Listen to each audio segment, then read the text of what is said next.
Hi, welcome to Promo Insiders, an ASI media podcast that covers the issues that matter most to the promotional products industry. I'm Chris Ruvo for ASI, and joining me today are a couple of promo supply chain leaders, Pat Noonan of SanMar and Tim Behling of Gemline. We're going to talk issues of critical importance for the merch space, things like inventory outlook for 2025, supply chain challenges and adaptation, and much, much more. But first, here's a quick word from our sponsor. SNS Activewear and Alpha Broder are integrating to become the premier partner for the apparel industry. With one website, one purchase order, over 100 beloved brands, and 14 distribution centers, you can streamline your ordering and operations while being able to hit free freight faster than ever, benefit from 1 to 2 day shipping with the lowest error rate in the industry, and leverage combined net term limits to benefit your business like never before. Starting May 30th, the Alpha Broder website will be retired. However, customers will now have one login, one experience, and everything they need all at ssactivewear.com. Okay, Tim and Pat, thanks for joining me. Before we jump in, I should note, of course, that Tim is Vice President of Supply Chain and Sustainability at Gem, while Pat is SanMar's Chief Product Officer. I don't think I have to tell anyone listening, but here goes anyway. SanMar is Promo's largest supplier and sells apparel. Gemline, of course, is also one of Promo's biggest suppliers and focuses primarily on selling hard goods. So, guys, the reason I really wanted to have you on is because you're experts in supply chain and sourcing, and that's been front and center this year, right? In light of the tariff situation. And I think it was when the tariff rate went up to about 145% on China. It has since come down. This was in April thereabouts. There was a big clampdown on importing. A lot of importers across industries stopped bringing products stateside. That raised fears. How might that impact promo? Is there going to be inventory shortages this year? So that's my first question to you. Based on what you're seeing in the marketplace, not just at your own companies, but more broadly, do you think promo will see inventory shortages this year? And Tim, maybe we'll start with you on the hard goods side, since that might impact more on that side of the business. Great. Well, thanks, Chris. Thanks for having me. And it's nice to be here with Patrick as well. Yeah, I think, you can read it in the news every day. Most of the big retailers around that time, when it did hit 145, did halt orders. We had products in China. We halted orders. So even with the change back to 30 and now the releasing, you had about, I would say, 30 days, maybe 45 days that we're going to lose out of that cycle. So any supply chain professional is going to say, my replenishment cycle is such that I've got lead time, I've got volatility I'm managing with. So I think this will cause some disruption in certain categories, maybe not all, but you will see some shortages because we'll be in that time frame probably in the next 30 to 60 days as we get probably right at the end of Q2 into Q3, where that replenishment cycle won't be finishing unless you do something on expedited shipping. Okay. All right. Interesting stuff. Now, you mentioned categories there, Tim. Are there certain ones that you feel, and again, we're talking industry-wide, that might be more hard hit than others? Yeah, I think most people know, and I've been working over in Asia for quite some time, at least in our world, in the hard goods side, drinkware electronics have been primarily sourced from China for, many years. I think the numbers are north of 90% as far as the infrastructure and the place where you can get these goods at a large volume. Doesn't mean they can't be made outside, but obviously the speed and the costs are going to be different. So I think those two categories specifically will be hit. Doesn't mean people won't continue to move and find additional sources, but with the outage and any stoppage, that's going to drive a little reduction or a little probably stock out in those two categories. And maybe you might even see replacement, right? In this world, you're gifting an item and you may go out and say, oh, well, I was going to give a piece of drinkware. I was going to give an electronic item. Maybe I'm going to move into an apparel item, or I'm going to move into a cooler or something like that. So you may see some switching that will be replacing that. And that's the thing that will be undetermined, right? We as supply chain professionals. All right, interesting stuff. Pat, from an apparel side perspective, if I understand correctly, and obviously correct me if I'm wrong, there's apparels is now sourced from a lot more places than just China. It used to maybe traditionally be China. Now, especially in SanMar's case, I think it's over 20 countries that SanMar sources from now. Are you expecting inventory gaps on that side of the business on apparel as well? And again, not talking about SanMar, industry wide. Yeah, I mean, I would industry-wide, it, China remains an important, or has been an important sourcing location, even for kind of some key areas in the more soft goods part of the market. Yeah. So, you're right, SanMar has been very diversified, but, we still had production in China.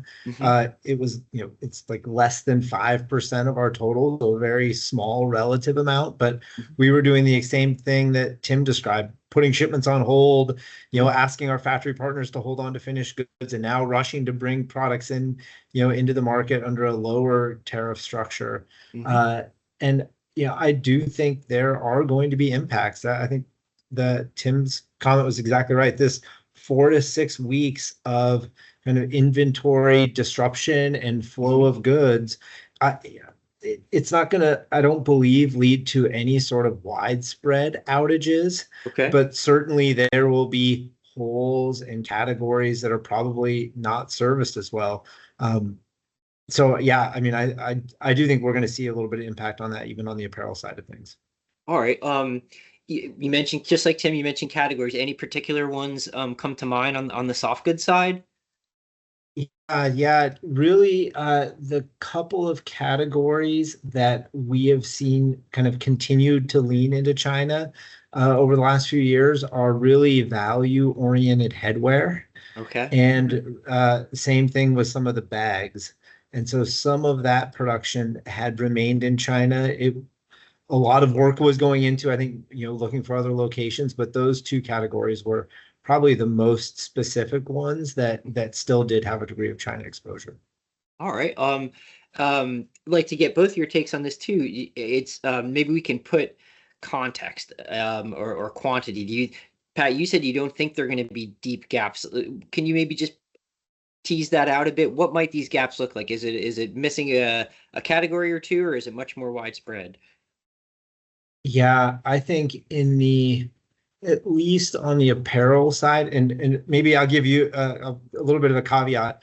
The degree of impact is directly proportional to the degree of Chinese exposure. So I haven't heard anyone who stopped shipments due to any of the threatened reciprocal tariffs that went into place. That was a big reaction that after about a week went away, and we had a 90-day pause. So goods produced in other parts of the world have really continued flowing. I think where we sit today, it's a China focused discussion, and that could change really fast. But I think given the environment where we are today, it's really the more that a supplier produces out of China, the higher the risks are of some of those more impactful outages. Okay. And Tim, how about you? Do you see these being deep gaps, like, or is it just, hey, we're a little short here and there, so to speak? Yeah, I think in the hard goods side, I do still believe there are probably going to be some challenges, and I'll probably speak more electronics, because I think you think of drinkware and there can be a lot of maybe more substitutes for it. But if somebody really wanted an electronic item, a headphone, a power bank, something like that, we do find that it's primarily being made in China. So it's either going to be one of two things that are going to be more expensive, with an increase of they adding that 30% on and trying to pass that on to the consumer. But I think there'll be some challenges there. And then I think if you go to the other side of the spectrum, in at least the hard goods space, maybe the lower cost items, maybe some of those entry points may be a challenge, because primarily they've stayed in China. They're just lower cost goods, and you need to keep the price down. We know that outside of China tends to be less efficient than the Chinese, because they're good at production. So I think that could be a challenge. Now, whether that'll be widespread, we don't play in that space, so I'm not so sure. But I think there could be a concern that you're just not going to have as much volume, right? Those bigger orders in our world. All right, interesting stuff. Thank you both on that. Now, as distributors are hearing this, I mean, I don't think it's total shock or news to them if they've been keeping up with current events that there could be some issues here ahead. What advice might you offer to them in working with their suppliers? Hey, they're concerned that there might be stock gaps for suppliers. What might a distributor do? And Pat, do you have any advice there? Well, I think maybe step one for a distributor is to really understand their business and what are those key products that are really vital for them to make sure that, look, I need a good flow of inventory. I'm really counting on my supplier partners to support me here, and recognize what those products are. And kind of as we talked about, if you're relying on products that are produced out of China, you're going to be at a little bit of a higher risk, I think, of having some outages or having some reduced service levels, certainly of having price increases. And so if you have products that are sourced out of China that are a big part of your mix, then I think, gosh, it's probably time to be pretty proactive with your supplier partners and, gosh, see what kind of mitigation things they can put in place. Are they able to, are you in a position that you're able to purchase inventory ahead of time and just make sure that you're set? Are you able to reach out to your supplier and ask for, help on things like additional dating to let you go a little long on purchases, something along those lines? I think, if you're a distributor and China is an important part of your value chain, it's probably time to get on the phone with your supplier and see, how can you partner, work through things. All right, and Tim, how about you? Just any advice for those distributors which might have concern about inventory gaps? Yeah, I think Patrick hit it on the head. I think it is understanding what the customer is looking for and trying to get ahead of it. As we think about our business, one is the event business, or the the quoting side of it, and then there's the program side of it. And definitely that's the one that we are trying to get with our distributor partners as quickly as possible and saying, hey, we may have some exposure here on this drinkware and electronics as an example. So how do we help them switch out and make sure they have good variety, or make sure we reduce that risk? So starting to have those discussions early, especially on key program accounts or bigger events that are coming up. I think one of the areas we've found that's been interesting during this time is a lot of the direct to supplier business, larger orders, at least in the hard goods side, tended to go to China. They were just quicker, less expensive. Everybody has a guy or a person that's in China that does this work. And so some of that now has gone away, or the flexibility has gone away. So it's just trying to think about that project that you get every year that you may be taking on, and think about what the other opportunities are. Okay. All right. So if at its most basic, it's really time to call on those supplier partnerships if you're a distributor, and kind of have some help navigating what the reality is, and based on your particular business. So come to your key supplier partners, tell them where you're at, explain what's going on, and then see how they can help you navigate through this based on what they're experiencing and what they have available for you. Is that that was a little bit of the Reader's Digest version, but is that fair? Yeah. Yeah, I mean, I think that's really fair. And it's a different world today than it was 10 years ago. There's much more visibility into supply chains. I think suppliers are much more open to sharing details about factories and country of origin. And I think it's a very reasonable question for a distributor to ask their partner, hey, I've been buying this from you. It's made out in China. What's the outlook for inventory? A, and B, what non-Chinese origin products do you have that target the same price point, they should be able to help you sort through that. I think it's a really fair question for a distributor to ask. Got it. All right. So we've kind of been talking about this next bit all along, but I'll just ask it directly, and just how have the tariffs that the current presidential administration has either implemented or threatened or put on and then suspended, just how has that impacted your businesses this year? And I'm speaking from a supply chain and sourcing perspective. Just what does that made 2025 look like? I mean, I write articles about this, and I'm losing hair over it. So I can only imagine what it's like working on this every day. And Tim, maybe we'll start with you on this one. Yeah, it's been a interesting 3-4 months of uncertainty and pivoting back and forth between this executive order and that executive order. But I will say, we've been very fortunate at Gemline. We started our journey probably 5-6 years ago in a little more focused effort after the 2018 tariffs during the first Trump administration. We saw those that impacted especially our bag category. And we said to ourselves, hey, we've got some larger exposure to China, and so we need to really figure out a plan forward. So I think back then we started the process, and of course COVID interrupted that a little bit because we had to focus other places. But since then, I think we've made a really nice progression through 22, 23, 24. And so our reliance on China is, 20, 25% or less, especially and with a large concentration in drinkware and electronics. So we feel like we're in a good spot, but that doesn't change the fact that we've got to continue to do this continue this good work outside of China, right? Because it evolves, and there's other categories. And so we're always trying to enhance that. And so that, I think, has just, with the uncertainty that we're dealing with, we've tried to speed up some of that momentum on certain areas, make sure we're solidifying the capacity that we need to support the market. And so that's been our focus over the last probably 3 to 4 months as we've built that network of outside of China. And then, of course, I think the last piece is we do have partnerships like Patrick talked about in China that are very strong, long-lasting relationships. We got to continue this, because it isn't that the supplier is bad. It's just that the costs are prohibitive in certain cases. Sure.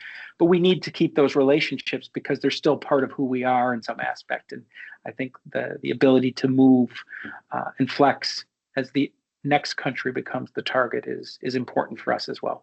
All right. So just, hey, continuing what was already, continuing, maybe even accelerating, if I could say, some of those geographic sourcing diversification efforts while still maintaining those key supplier partnerships in China. That's kind of the sauce you're using so far to get through this year. All right. And Pat, how about for SanMar? What's it looking like over there? What's 2025 been from a supply chain and sourcing perspective?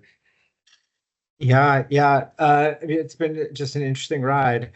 That's no doubt about it. I think the few key points, and Tim's right. One of the lessons we learned during the pandemic is being really open and transparent with our production partners around the world. So when we face a challenge due to whatever reason, whether it's the market, whether it's trade policy, like, we're letting our factory partners know that this is a challenge. We're asking them for their ideas on how we best go about addressing it, and actually have over the years gotten a lot of really creative solution from our global partners. A lot of the best examples, I mean, we had vendors who were running, this was back in 2018, they were producing outerwear for us in Shanghai, and said, look, these tariffs make it really hard to keep buying from you. What do you think we should do? And they said, well, it's interesting because it's really hard for us to hire workers in Shanghai to work in a jacket factory anymore. I've been wanting to go offshore for years, but I didn't think SanMar would support me. If I go, will you keep ordering from me? And it's like, gosh, it's the same organization that's been producing for you for decades, the same leadership, the same supervisors. They're just moving their country of origin. That's an easy yes for a partner. And it allows you to maintain some of those relationships and, do those outside of China. So I think that notion of, being really open and transparent with your partners, that's something we learned several years ago. And frankly, we're kind of back to that same playbook in large part. I think the other piece that we continue preaching internally is this notion of, we just have to maximize flexibility. So we are ready to respond when trade policy might change quickly. That means, pretty reluctant to make any long-term commitments to any specific sourcing destination. Like, now is not the time to be talking about, joint ventures or buying factories. And like, I think we need to see the way things are going to play out really over the next couple months. It's going to be a really interesting time. And so we're, doing everything we can to just maximize flexibility, be able to, move production as needed, work with our external and kind of internal teams to be able to do that. So, it's keeping everybody on their toes for sure. Yeah, to say the least, a lot of interesting moves happening there, and I think you make a great point. Just almost as an aside to what you said there about the next 2 months being really pivotal. With just some of what's going on in the courts with tariffs right now. Mm. We could have some big decisions coming down in the next couple months. We have the holiday season importing rush, kind of, I guess within the next 30 to 60 days. It may even be starting already. So yes, a lot. I think it's a very pivotal period. I'm glad you made that point. The next 2 months, just what we see. With that in Well, mind, for sure. And sorry, Chris, Pat. the Yeah, other piece, sorry, the yeah, other, no, I mean, really vital piece is in early July, the 90-day pause on the reciprocal tariffs from Liberation Day expires. And so we will start to see, okay, what will be potential tariff rates out of Vietnam, out of Central America, out of the Middle East, out of Indonesia, the Philippines. All of that is up in the air at this point. Mm. And that's going to be really crucial, certainly to apparel supply chains as that plays out. yes, very good. All right, great point. Thank you for making it. And it still dovetails nicely into this next question I was going to ask you, which is just what further supply chain sourcing impacts do you anticipate in the months ahead? Is some of it just contingent on what we see, decided in the courts, what we see on actual reciprocal tariff rates, and if they're even implemented? Are things contingent on that? And maybe Tim, we'll start with you on this one. Yeah, I think it is a little bit contingent on what's next. There's a lot of activity. For hard goods supply, this recent announcement on the 25% on stainless steel going up to 50, and that's on every country. That will obviously change some of the products that we deal with in certain categories. But I think right now, one of the things that we're watching closely is that as everybody's unleashed their slew of orders out of China specifically, the freight companies have jumped in now and have now taken a stand or an opportunity to take Mm-hmm. a little bit more margin and dollars on their freight side. And so I think we're trying to watch that and manage that appropriately for the market, because I think there's some risk of that staying high through some Mm-hmm. of this peak, especially if something happens on July 9th, or what may happen on August. I think it would be 14th when the 90-day pause there. And then, of course, you sprinkle in the pending court case on the reciprocal and the fentanyl Mm-hmm. that could change things or just prolong the continued postponements. Is that going to also play into it? So, to me, I think there's just another degree of uncertainty continues probably for the next 3 or 4 months into our busy season. Okay. All right. How about you, Pat? What's your take on what lies ahead and challenges or even opportunities maybe too? Yeah. I mean, I certainly agree that what lies ahead is a high degree of uncertainty. So just Mhm. not a lot of clarity around the challenges we're going to be facing. I think it's pretty clear that China will be a high risk sourcing destination for production to import into the United States, even regardless of how things play out in the courts or what happens with other countries. I think it's pretty it seems pretty clear that U.S. trade policy is going to be really focused on making it hard to produce products in China. And so I think long term, those supply chains they were already under a lot of pressure. I think they're Mhm. under just exceptional pressure today. So yeah, I think it will be interesting to see how that plays out. But that's probably the one really clear shift. Okay. And then depending on how the reciprocal tariff situation plays out, that's going to have the rest of us moving quickly and adjusting, depending on kind of country by country how that works out. All right. So sometimes it's just like bad metaphor here, but you have to wait for the whistle to blow before you can play the game to some degree. You can only do so much prep, and you just kind of have to see what's gonna be. I want to pick up on one point though you made there, Pax. I thought it was interesting about pressure on China. It remains far and away the top sourcing destination for promo and for a lot of other industries for that matter. Do you see that changing where China no longer becomes the primary sourcing destination for promo, or the supply chain still just too embedded or built there to move away? Well, it's an interesting question. I think it will not be the primary sourcing location for production of finished goods in the apparel side of the promo industry. And it probably isn't today, but it certainly is not going to be. I mean, what is interesting though is the component supply chain continues to run through China. And, Sure. Whether you're talking about raw material inputs or trims like zippers and buttons or fabrics or yarns, China does remain a really important producer of input materials. And so is it possible that U.S. trade policy shifts to address some of those concerns? Certainly, and we're going to have to adjust further. But I think China on the apparel side of the business will not be the primary sourcing location for finished goods production going forward. Interesting. All right, and Tim, how about from the other side of the aisle there on hard goods? Like, what are you seeing? Yeah, I would say we're probably, at least from my knowledge of the industry and hard goods versus soft goods, we're probably, as a whole, maybe 2 to 4 years behind apparel. I don't think there's as much movements. I've heard certain suppliers out there, at least on the hard goods side, 50, 60% still allocated to China. So I do think that will continue to move. It's just the speed of movement and where it goes, right? I think you look at the main destination that's been Vietnam over the last probably 2 to 3 years on the hard goods side.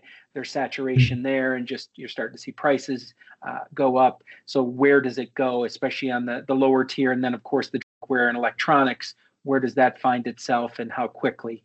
So I do feel like there's a longer tail. But the one thing that Patrick said spot on is that I don't think the component supply chain changes for quite some time. I think does the U.S. address that through some structure in the trade policy is a question, especially for certain countries. I mean, Vietnam increased so heavily on the trade imbalance. Some of that is due to movement from China to Vietnam. Do they try to address it? But I think that continues to be, I think anybody's challenge is where do the materials come from to keep the consistency and quality.